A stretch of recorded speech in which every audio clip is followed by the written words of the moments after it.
Systematic theology is just a systematic way of looking at the Bible. Really.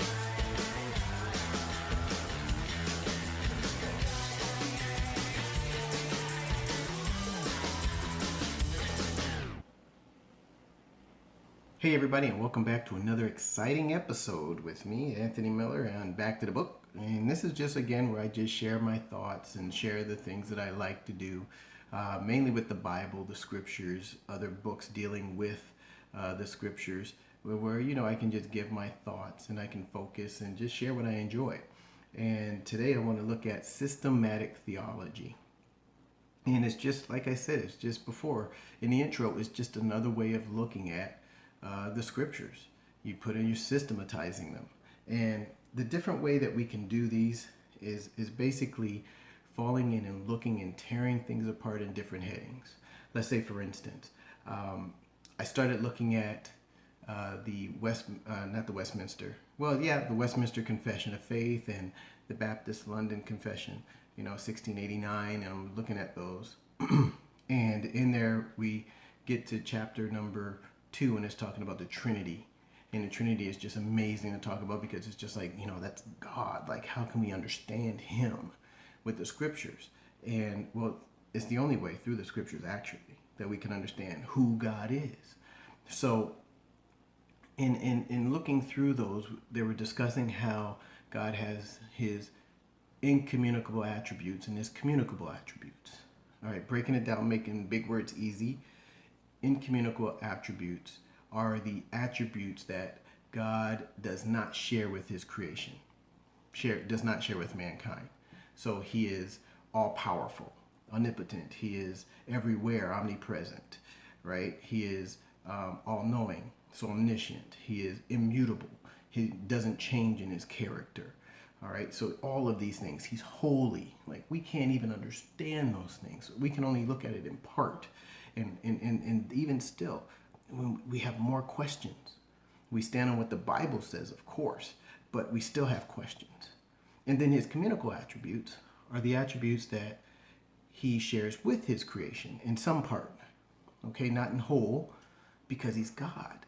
And in that we're looking at the moral attributes of God, like love, kindness, goodness, things how man, we still have a smither. We can just a little smither piece, and we can say, well, yeah, I know, man loves, man, we can be good, and it just the little pieces.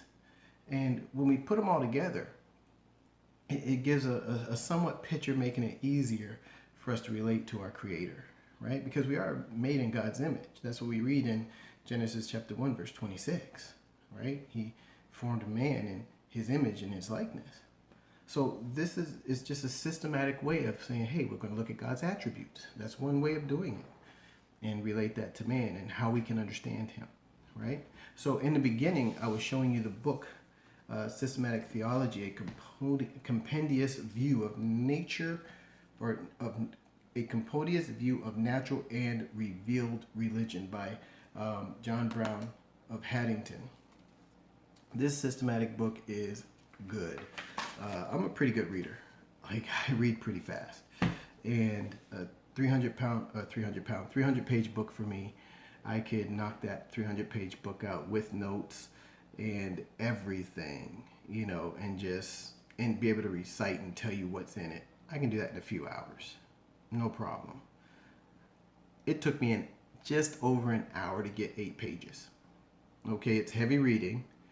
But the reason why it took me so long is because I was looking at some of the things that he said, and I had to stop to make sure I understood him correctly because, it's old writing. Like, he's back in the 18th century, and it's old writing. He uses Taoist sometimes, and it was confusing to me just how he wrote it. And some of his terminology and the wordings he used was just so long. But after I got into it and I started breaking it and understood it, then the rest of it I started flowing with. Through those pages, but I had to keep revisiting it. He talks about, even in his first chapter, he gets into talking about the soul of man, right? Like, there's different views on that, and how there's trichotomy and dichotomy, or whatever you believe in, right? Like, we are soul, spirit, and and body, or we're just the soul and spirit are the same and body, right? So dichotomy. And I used to be a trichotomist, but now I'm a dichotomist on that view. I believe that the soul and the spirit are used interchangeably. There's a bunch of scriptures that people use for both sides. It just depends on where as you study, where you're going to wind up at. Okay? So on this, he's breaking down and he's talking about what the soul is, right? He gets into it. I mean, right away, not just small, but right away. And how the soul, is it possible that the soul is created right at the time that your body is created? Because we have no memory beforehand. We don't have a memory of being in heaven before existing. And he brings up that, and I thought that's kind of intriguing, right? When does God create our soul? He talks about how there's other people out there and they have different views too about, for instance, he brings up the fact that there are some that would say that even while you're in the womb, that you are not alive, right? I'm paraphrasing right now. And you're not alive because there's no consciousness inside the womb.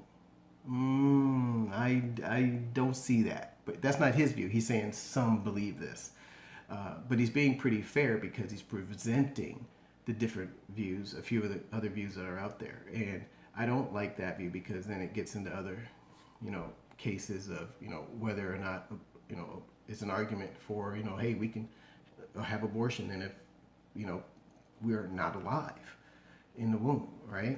So there's just different ways, there's different things that he's bringing up, and it's so cool. So I've just been going through this book. I'm reading it a lot faster now because I'm used to his lingo. He writes like he's a lawyer. I'm not sure if he was, but he writes like he is. Most of the guys back then, they went to school and had their doctorates when they were 10, so they're a lot smarter than me anyway. But I'm going to absorb this book. For the rest of the week, I'm just going to read this book, and it's pretty heavy.